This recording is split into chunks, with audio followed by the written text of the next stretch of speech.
You may have noticed that the average David Merritt poetry experience reading is somewhat akin to the Allies landing on the Normandy beaches in World War II. It takes a vast amount of preparation, foresight and planning.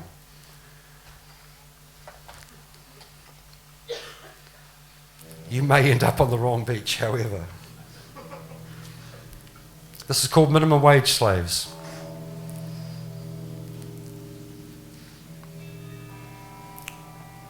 The minimum wage slaves, they glide past us all.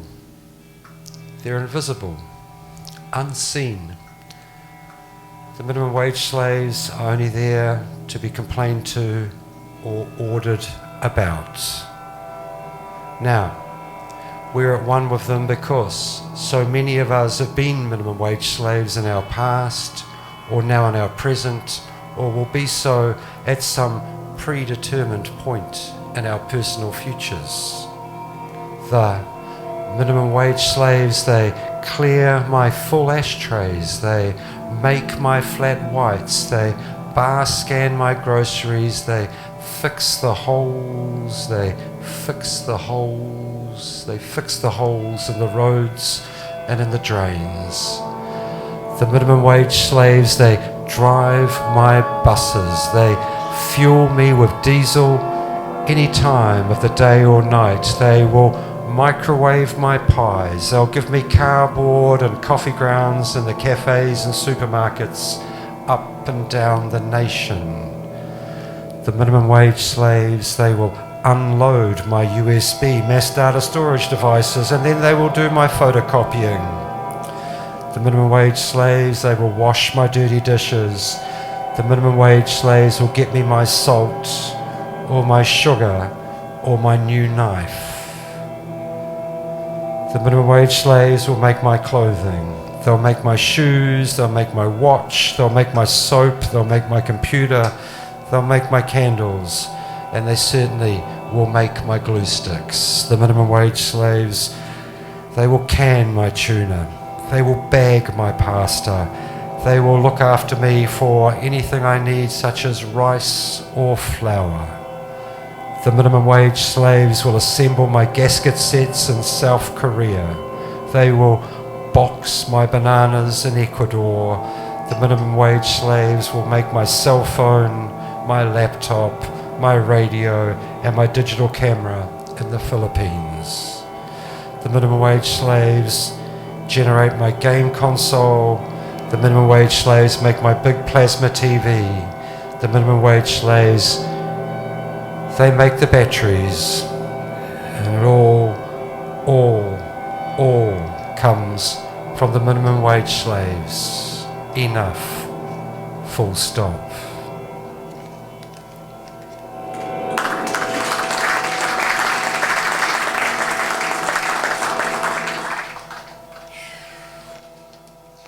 We all know that the dairy industry is the backbone of the nation. When I was a kid growing up, the trade-off was that we all knew, well, maybe we didn't know at the time, but we're certainly very aware of it now, that the dairy industry is largely responsible for despoiling about 90% of the waterways of New Zealand. The trade-off was that we kind of knew that, but we were getting milk for like 33 cents a pint, or cheese for $1.10 a kilo, or, you know. So, we'll forget the fact that you're polluting the shit out of our country because you're giving us cheap cheese and cheap milk and all that stuff. Ain't like that anymore. This is called I'm Inorganic, number 2. I'm Inorganic. My lifestyle revolves around the nasty business of bovine death and ablution management. It's a task which at times I am completely fucking useless at. I'm Inorganic, and the shit and the urine from my herds of cows and cattle completely snafu the waterways and soils of vast tracts of New Zealand. I'm Inorganic, and of course this means I'm a monoculturalist. I grow grass by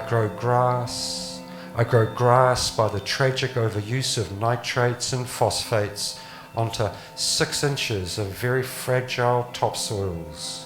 You can watch my land wash away every shower rainstorm and flood. I'm inorganic, so I no longer plant trees for shade or shelter or firewood. I strip farm big paddocks using electric fences and quad bikes, reducing pasture to a muddy quagmire on a daily or weekly basis. I am inorganic. I do not belong to a small, hokey provincial farmers' cooperative, gathering milk in cans and delivering it daily to the nearby factory by a horse-drawn cart. No, I'm inorganic, so all my milk now ends up encased in leaching plastics, both here and abroad. I am mechanised to the max. I'm inorganic. I spray my big pastures with agro-petrochemicals to kill gorse and thistle and dock and broom. I drench to kill everything. I am inorganic. My effluent kills the watercress, the eels, the trout in the waterways and creeks, the rivers and lakes and culverts. My greed will drain the swamps and the wetlands. My greed will fill in pockets of native bush and recontour the landscape into flat feedlots. Nothing much lives unless I say so. I am inorganic. I cause the third world nations to systematically burn off their own native forests and their own family farm plots and replace them with the despicable process of growing palm oil trees. I am the inorganic dairy farmer. My cows belch and my cows fart methane. I don't care because I am part of the backbone of the nation. I am above reproach and most of the environmental laws. I am represented by lobbyists and spinners, by analysts and soothsayers, by think tank experts, by industry sector lobby groups, and conservative, corrupt, right-wing politicians. Full stop. Poem ends.